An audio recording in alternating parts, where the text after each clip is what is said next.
Welcome to the Pat White Show.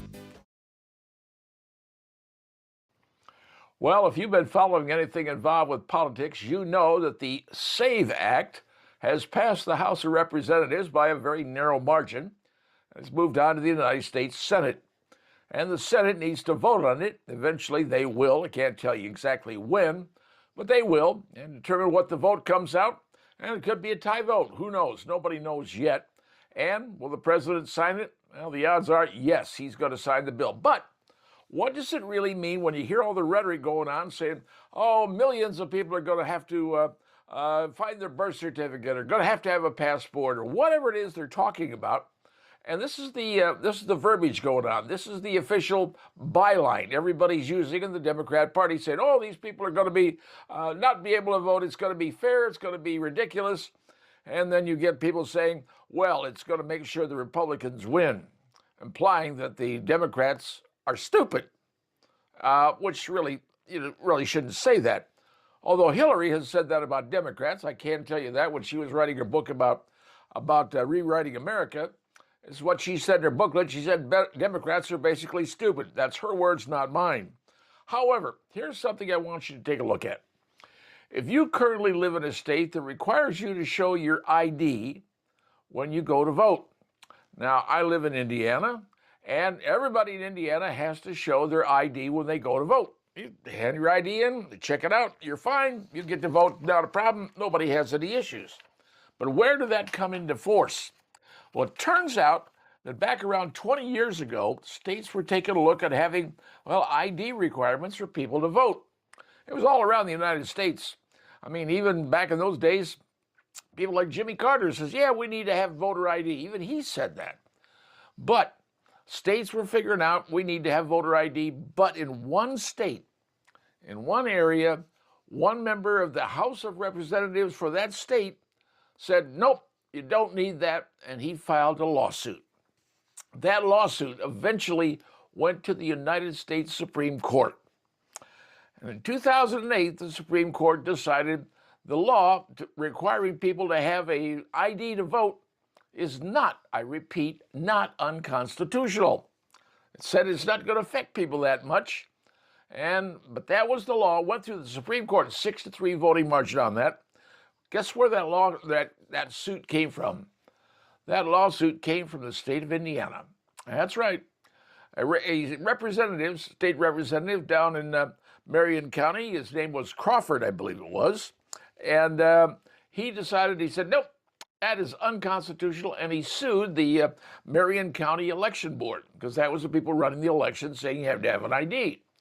Well, that thing went up to the various court levels, and ultimately, 3 years later, 2008, reached the Supreme Court, and after hearing, the courts said, law is constitutional. So if you wonder where this whole thing on voter ID and where it's legal, it actually came from the state of Indiana in 2008 in a lawsuit. But here's something I want you to take a look at. Here are the states, so you understand this. Take a look at this map. This shows you the states where, you don't have to have an ID to vote. Take a look at this. All the other states have to have an ID, but there are 13 states that do not require an ID. And those states are California, the District of Columbia, which is not really a state, Hawaii, Illinois, Maine, Maryland, Massachusetts, Minnesota, New Jersey, New Mexico, New York, Nevada, Oregon, Pennsylvania, and Vermont. All of those states do not, I repeat, do not require an ID to vote, which means you can waltz in off the street. Hey, give me a ballot, I want to vote. Doesn't matter who you are. Where did those states go in 2020 with the election, or the election in 2024? Let's just use that one. 2024, take a look. These are the states that went blue. They match up virtually identically with the states that do not require an ID to vote. Coincidence? Yeah, you call it whatever you choose to. But the fact still remains that the states that went blue in the 2024 election are all states that do not, I repeat, do not require voter identification to vote. Now, will it affect people in those states if the SAVE law passes, if the SAVE Act passes and becomes law? Yes, it will. But here's the hooker on this. All these people say, oh, you're going to have to get your birth certificate and your passport. Nobody has a passport. In the law, just so everybody understands, in the law, there is very specific language that says each and every state must, I repeat, must come up with additional ways of verifying who the people are.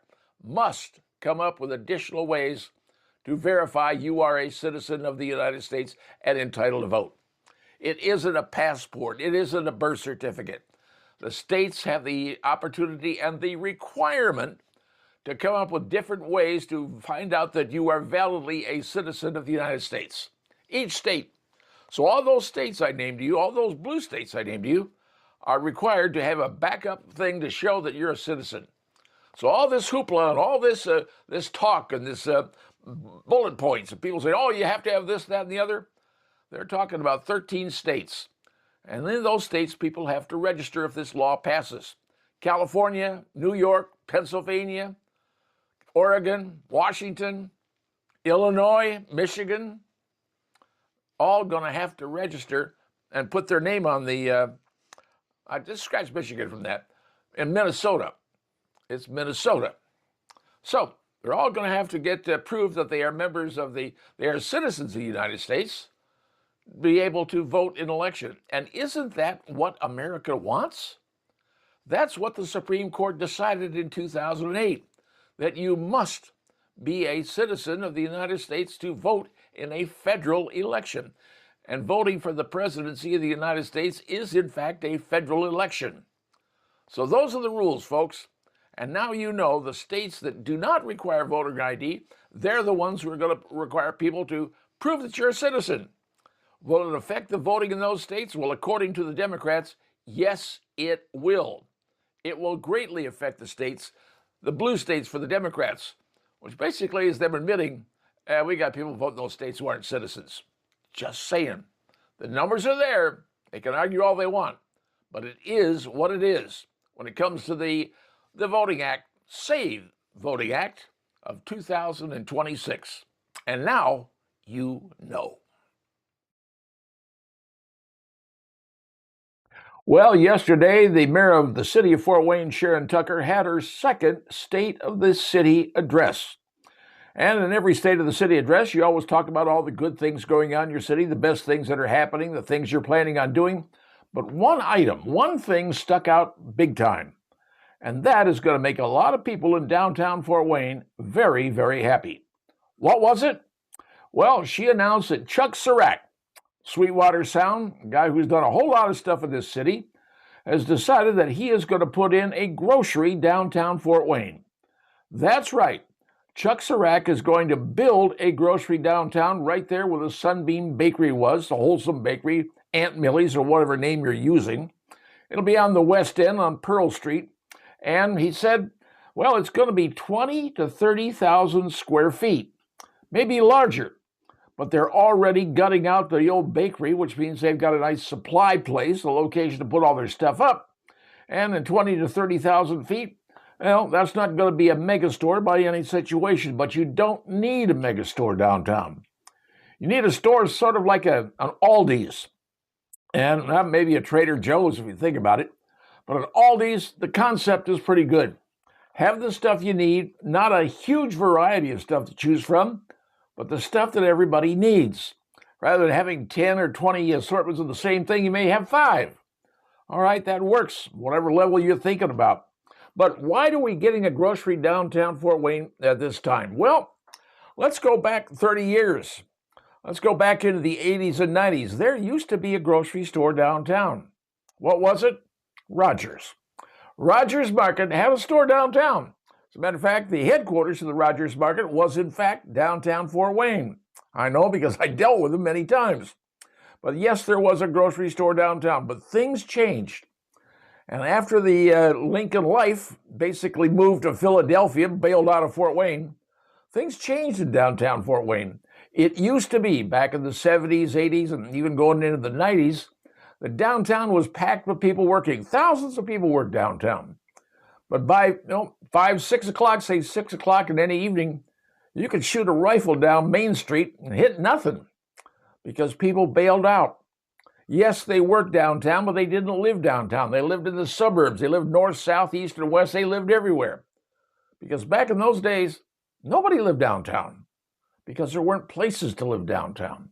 Yes, you had the Three Rivers apartments, and understand that, but people over there at Three Rivers, they could just jump on Spy Run, drive up there to the corner of Spy Run and State, and there was a brand new Kroger's right there. So they could go shopping at the Kroger's, but the Kroger's is now gone, right?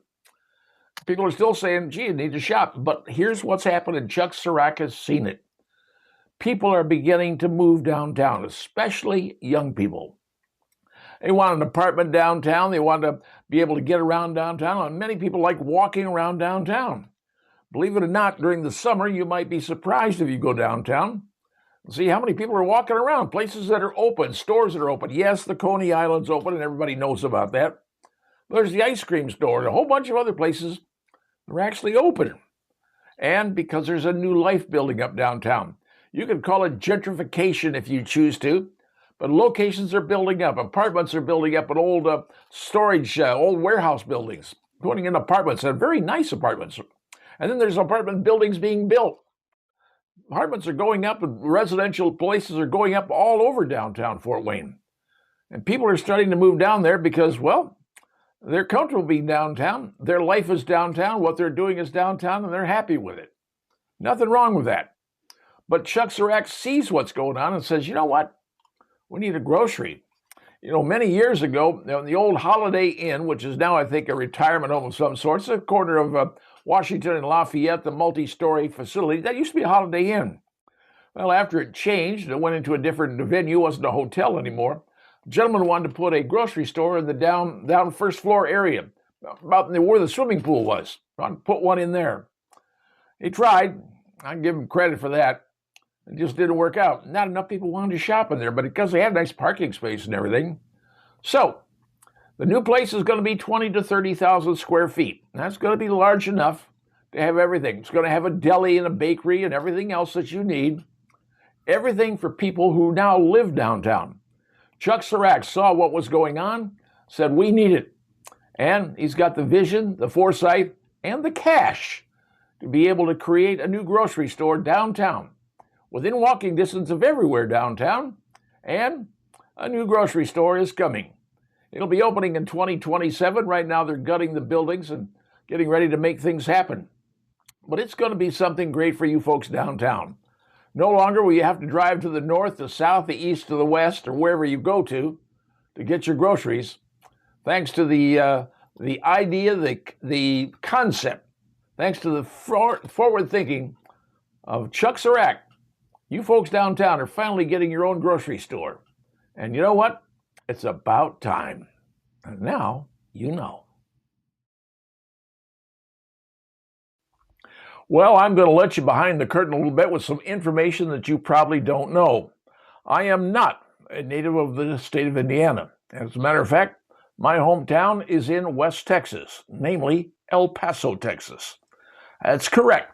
My hometown, where I'm from, is El Paso, Texas. And frankly, I graduated high school there. That's where I went to school, and that's where I'm from. Now, as you've heard, there's a big issue going on, or it was a big issue going on down in El Paso involving the FAA literally shutting down the airspace in El Paso up to 18,000 feet, flight level 180. Said they were going to do it for 10 days. And everybody got their panties in a knot, and about 10 hours later, they shut it down. What was going on in El Paso, Texas, and, well, what can I pass along to you? Well, here's the thing. El Paso, Texas is the 22nd largest city in the United States. But if you take a look from the air, you're going to see there's, well, a whole lot of area there. But part of it is Juarez, Mexico. You see, if you look at the picture, there's the river, the Rio Grande, running right down between El Paso and Juarez. El Paso is the pass of the north. That's what it really means in Spanish.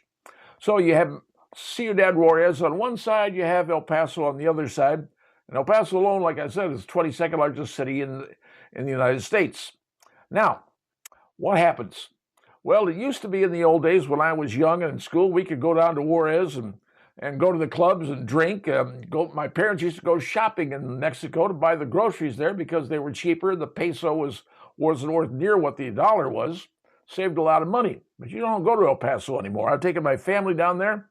Wouldn't take them down there if you paid me money because the cartels have taken over Mexico, especially that portion of Mexico, because we're talking about the territory of Chihuahua, Sonora. That's where the cartels operate.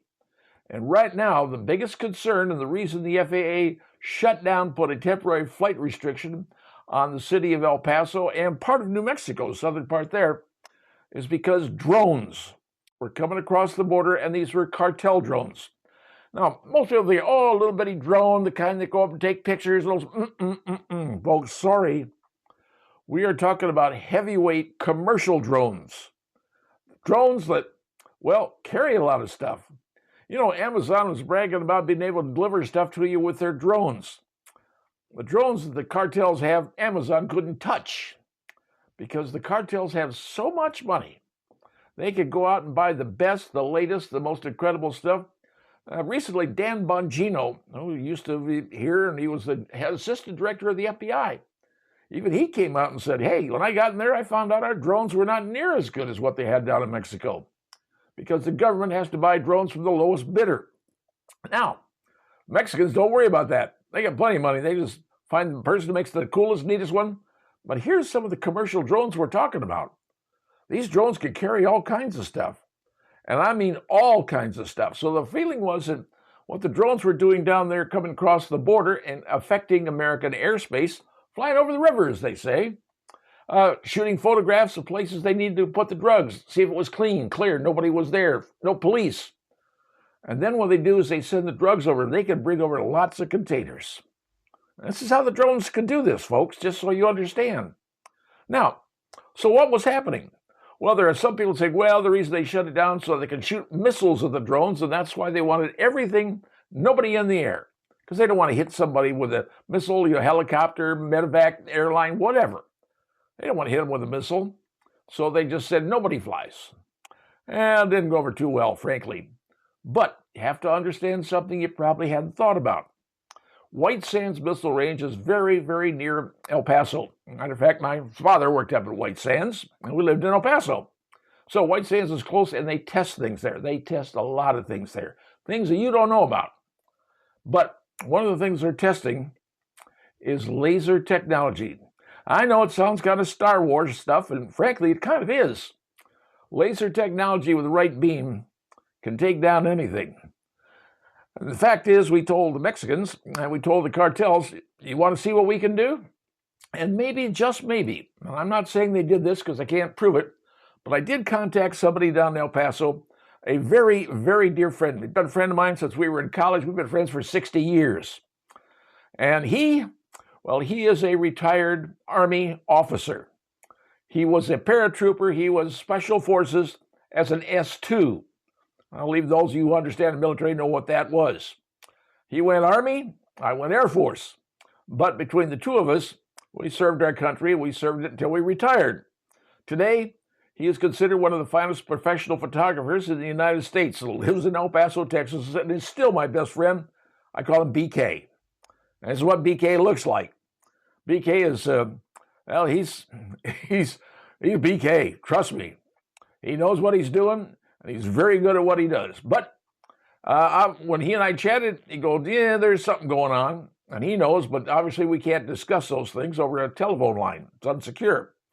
But the truth of the matter is, chances are we were telling the cartels, here's what we can do to your birds, your drones. We can take them out. And we've got a technology to do it. So we're showing them, the bad guys, here's what we can do. You play your games, we'll play ours. So they rescinded the temporary flight restrictions, but there's still one in southern New Mexico going on. Because obviously, if you can't go in one way, you're going to try to go in another. But now you better understand something. The cartels have bigger, better toys than we do in the United States because they got more money. And they can spend it whatever way they want. And Fort Wayne, well, we make drones here in Fort Wayne. Believe it or not, a lot of people don't know that. Fort Wayne makes drones. We make a lot of stuff here that people don't know about. But cartels have them. They're using them. And now we have to fight fire with fire. In this case, if we were using a new laser weapon they were testing out, let the cartels know we got a toy to take down your toys, maybe that's exactly what happened. Now, that's just my opinion. But knowing what I know, seeing what I've seen, and knowing exactly where everything is on the chessboard, trust me, if they're flying drones, we found a way to say, you want a cha-cha? We'll take them out. And I think that's what happened. That's my guess of what happens, and hopefully my friend BK is down there having a good time. Maybe he'll get a photo of some of those drones coming over. He's that good, folks. And now you know. Well, recently the House Judiciary Committee asked Attorney General Pam Bondi to show up so they could, question her what they wanted to do. And so she arrived as she's supposed to, and she started taking questions. But you need to know something in advance. Recently, the Attorney General released roughly 3 million pages of Epstein documents. And I mean 3 million pages, and that's a lot. They put them on computers, try to file them and do the best you can with them. But here's something you didn't know. Most of those files, or many of those files, were redacted. Certain things were crossed out, names, what have you. All sorts of different things were crossed out. In the black markings, you've seen that before. But this one, the House said, we want to see the unredacted files. We want to see everything. So the Attorney General said, okay, you want to come on over to my place, take a seat, pull up in front of a computer, and you can look at every single thing unredacted. You can go through all 3 million pages yourself and see every name, everything that we know. And a number of members did. Now, what is that important? Well, at this particular hearing that she was under, they started peppering her, the people like, what's her name, Japaya Parmela and Raskin and some of those other folks. And then she suddenly held up a file. And the file indicated the names and the individual names of the Congress who were there. And it was a file she held up. You know what that file was? That was a file that showed each and every member of the House of Representatives who decided to come over to the Justice Department and view the 3 million file pages unredacted. And it recorded everything they watched. Everything they looked up, everything they decided to clear out, everything they wanted to see, the computer was logging it. And when they were done, a file was put together that's showing which congressman or congresswoman it was and exactly the names of the people they were looking at. And she had that file at the meeting and she let it out. Suddenly, people were, let's put it this way, many members of Congress were outraged. Ms. Jayapal said, you're spying on the members of Congress. And Rapskin, he said, this is a blatant abuse of power. Well, is anybody illegal? Don't know, don't think so. They came over to her place, sat down at her computers, plugged in their login and password, and they started looking. The computer was recording everything they looked at. Now, were they looking at names of people to get things taken care of, or were they looking at their name, their own name, to see if they were in the Epstein files? Yeah. Were they looking at other people's names? So everything they looked at, everybody's name they looked at, every person they looked at. And interestingly enough, when confronted, some of the congressmen, the names that she mentioned, most people don't know who they were and why they were being looked up for whatever reason. But now it turned into a ruckus. It turned into yelling, screaming, hollering, and pretty heated, folks. But now it was a trap. And Pam Bondi now has the information all these congressmen wanted to see unredacted. They wanted to see what names they were looking at, what people they were looking at, and even checking their own names to see if they were in the Epstein files. Are things going to start happening? Well, they're already happening over in Europe. People in Europe are stepping down all sorts of high political places, kingdoms, what have you. Folks are stepping down or being arrested, all kinds of stuff because their names are popping up. Will those same names start popping up here in the United States? Well, only time will tell. But what we're going to have to do now is to wait and see exactly what happens in Congress. And will those names come out? Will more names come out? And will big names start dropping that you're going, really? We didn't know that? Which might explain why, during the Biden administration, that never did they ever get into discussing Epstein, Donald Trump, or anybody else during the entire Biden time, and especially when they figured they could have destroyed Donald Trump with the Epstein files, they would have. But right now, that's the only thing they've got. They're yelling and screaming, Epstein, Epstein, Epstein. But the names are starting to come out. And those names are pointing in a very interesting direction, and a direction that many will not like. And now you know. Well, allow me to ask you a question. Have you ever heard of the name James Carville? That's right, James Carville. Does it ring a bell to any of you? Well, to some it might, to many it won't. But James Carville is known as the Ragin' Cajun, LSU grad, and he was the strategist behind Bill Clinton winning the 1992 election against George H.W. Bush. Yep, but he had a moniker. He had a line that he used in that particular campaign to win the votes, so people would vote for him over, well, President Bush. His line was, "It's the economy, stupid." That was his tagline. There it is, right there for you. It's the economy, stupid. And he was the guy who created that, and he used that to tell people, hey, the economy means everything. Anything else you can consider means nothing. Only focus on the economy when it comes to electing a president or probably anybody else. So, which got me to thinking, well, is James Carville still around? Yes, he certainly is, because he supports all kinds of people. And, well, James Carville is James Carville. His belief is winning is everything, losing is nothing. So, what are we talking about? The economy. So if we are going to use James Carville's philosophy for winning the presidency or winning an election, let's go with it's the economy, stupid. Well, recently I happened to see something that came across the wires, not from Fox News or not from any other source, but CNN and ABC News dealing with the economy. And you're not going to believe this, but they actually said the economy is doing incredible. Now, I'm quoting them. This is not from me, all right? This is not from Fox. This is from CNN's numbers. They said, hey, take a look at what's going on here. The stock market has gone over 50,000. Now, clear back at the start of the Biden administration, it was 31,000, and it has climbed to now 50,000, which means the people investing money have pretty good confidence what's going on. Let's talk about some of the other things. The biggest thing in America, inflation. Inflation has gone down from the Biden era of 9.1% down to currently 2.8%. And it's dropping even lower. It's getting down to 2%, folks. That is really, really big. And how about the GDP? All right, the GDP is basically the sum of the goods and services that's produced here in the United States. The GDP is important because the Federal Reserve, when they're setting interest rates, they look at the GDP. How's America doing? How's everybody all doing?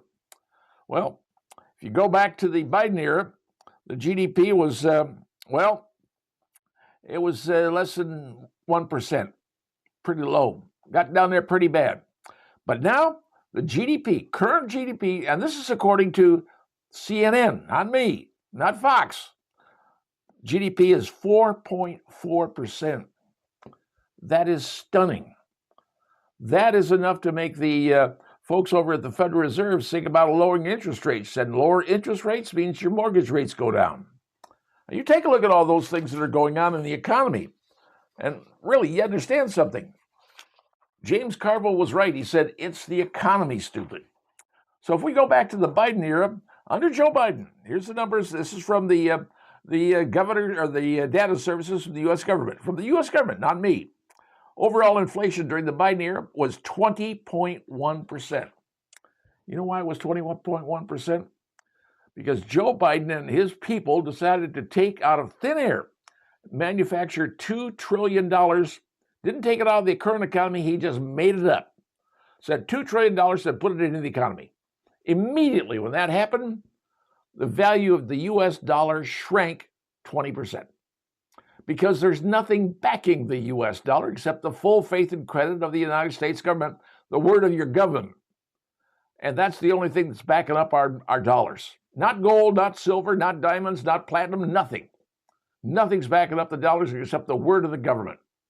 And when Biden dumped $2 trillion into the economy, your dollar, the dollar you have, became worthless, or actually worth less than 20% from what it previously was. Hence, everybody raised their prices. Everything shot up through the ceiling because suddenly the dollar wasn't worth as much. So everybody raised their prices, and that's exactly what happened. Gave us inflation of 20.1%. And then home prices. Well, guess what? Home prices went up 35.3% during the Biden era. You couldn't buy a house. And when you did try to buy a house, the people jacked up the price so high that you're going, I can't afford, the house isn't going to value that much. The mortgage company's going to say it's not worth that much, and it wasn't. But people did that, and that's why you couldn't buy a house. I know, because I was trying to buy a house back in that era and couldn't do it. Now, here's something else to think about. Gas prices. Gas prices, the price of what you pay to put in your car, your Chevron, your Conoco, your Valero, or wherever you shop for your gasoline, gas prices shot up 46%. You were paying $5 a gallon at one point. Now, I should point this out. 43 states in the United States currently are paying under $3 a gallon. 43 states, except take a look at the states that are paying a lot more. California, Oregon, Washington, that whole West Coast, they're paying like $7 a gallon. You know why? Because the refineries in California are shutting down, saying we can't afford to do business in California anymore. You got nobody refining gasoline, where are you going to get your gas from? That's the problem in California, Oregon, and Washington. They got a big problem. And what they're selling the gas for is $7 a gallon. And you're paying what? Under $3? Yeah. And finally, food prices. I shop, you shop, everybody shops. Food prices went through the roof in the Biden era, 21.5%. And I'm especially going to mention the price of eggs. Remember that price of eggs were going up like $5 for a dozen eggs. Now the prices of eggs have just, collapsed. Prices have gone down. And the GDP, the goods and services, you total them up, is over 4%. Folks, that's going to mean the Federal Reserve is going to say, we're going to lower the interest rates. So, going back to the James Carville, who, by the way, was married to Mary Matlin, in case you've forgotten, she's a far-righter. She was helping out George W. Bush. So she was on the right, Carville was on the far left, and they're married? Yeah, still are, and have kids. Go figure. So, James Carville said, it's the economy, stupid. So here we are in 2026. All the stars are aligning, and it looks like 2026 economically is going to be one of the best years America has ever seen in our history. Because everything's coming up roses, as the term goes. And with that GDP up there over 4%, nobody's ever seen that. Interest rates are going to be going down, prices are going down, and everything is returning back to where it should be. After putting $2 trillion into our economy that didn't exist and blowing up the value of the dollar by 20%. We're recovering from that, and that's exactly what's going on. So now you understand, folks, when you hear the term, it's the economy, stupid, in 2026, you're right. James Carville was correct. It is the economy. And right now, the economy is going up like a rocket. And now you know.